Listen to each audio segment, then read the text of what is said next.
rumbling the anime community, orchestrating the craziest plot twists, and designing a main character who has an absurd amount of Black Air Force energy. Hajime Isayama has masterfully crafted a series which has kept moving forward into a territory only a handful of anime have dared to enter. Attack on Titan has become the legendary series it was always destined to be, by surpassing all of its competition and in a way that none of you would have ever expected. From episode 1 to AE7, the series has been filled with unpredictable, high quality, passionate scenes which amaze you every single time. So I want to dissect how Attack on Titan has become such a colossal series, and I want to do that by tackling the internet breaking moments as well as the fine, meticulous details you might have missed. However, in order to do this, you and I need to head back to the beginning where this incredible journey began.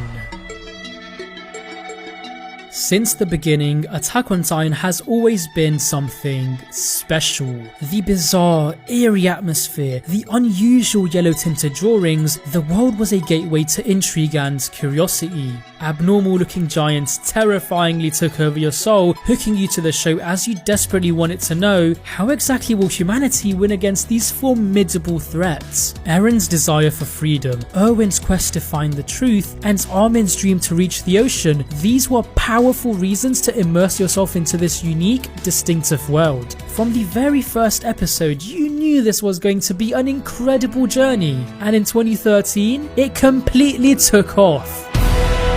Insane dynamic Odeon gear scenes, Titan heads flying, Marco dying, deep heartwarming moments, and Levi beating the shit out of Eren, Isayama created a highly addictive story, meaning you were trapped within the walls of this world right from the start. Characters like Mikasa, Eren and Levi effortlessly enchanted you through some beautifully choreographed scenes of action, excitement and hype, whilst crucial information and details were purposely concealed to keep you mindlessly watching for hours and hours. And if it wasn't for Wit Studios' orgasmic animation and Hiroyuki Sawano's heavenly soundtracks, I firmly believe AOT would not be as popular as it is today. These two parties took Isayama's fairly solid premise and transformed it into something that could shatter records. However, even though season 1 was incredibly enticing and addictive, it didn't quite feel complete or refined. Like, sure, as much as Eren has dramatically evolved over time, at the beginning he was more of a typical shonen mainstream protagonist, where he was driven and tenacious towards his goals but had a very simple way of thinking.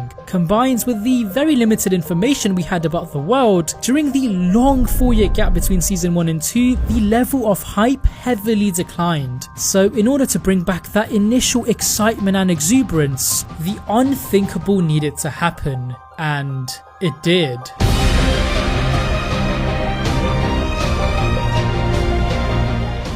It was during season 2 and 3 where myself and many others truly started to feel passionate and excited for what we were experiencing. Mysterious time shifters, underground factions, political discussions, cryptic memories and subtle clues to future events, AOT began to steadily evolve way past this initial premise. For me, there were a few episodes in season 2 and 3 which displayed sparks of genius, elevating the anime's popularity and completely changing the story forever. So I want to dissect those moments in more detail, exploring why they were so incredible, starting off with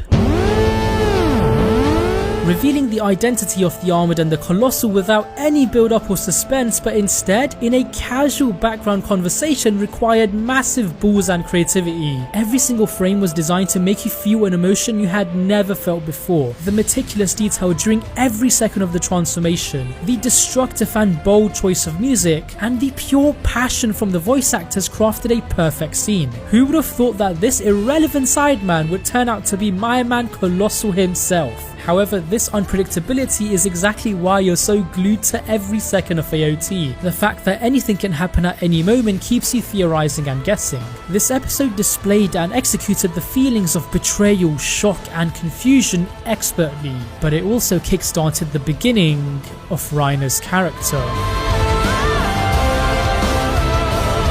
Reiner has been portrayed as a very complex character throughout the entire story.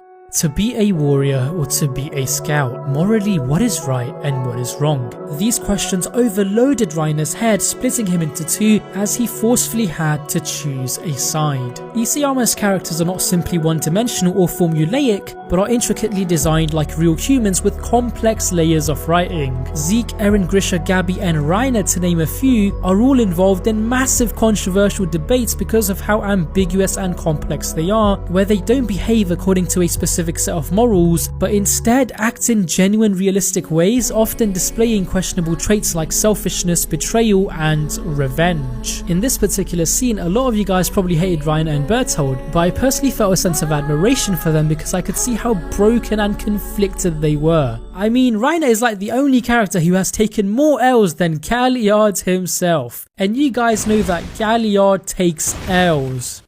But even after these countless failures, Reiner is still the only person who has consistently opposed and challenged Eren to the bitter end. But this scene will always remain special because it is the one that started it all. From here onwards, Attack on Titan continued to throw some phenomenal moments straight at your face, and the popularity of the show kept on rising. Levi vs Kenny showcased an energetic, high-octane battle where you witnessed two clever fighters trying to outsmart each other, whilst the mesmerizing animation left you in awe. Then out of nowhere, Historia became incredibly important, yet again showing Isayama's ability to utilize every single character at his disposal. And one of my favourite moments in season 3, which is not talked about enough, is when Eren realized the meaning of his mother's words. He's already special because he was born into this world. At first glance, this is a very simple scene, but in the context of the entire show, it's a meaningful revelation that was delivered in a beautiful way, shaping Eren's core ideology. So as we continue to get closer and closer to the basement, the core structure of the world slowly began to crumble. The plot kept twisting and turning, hidden truths were revealed, and eventually we reached the turning point.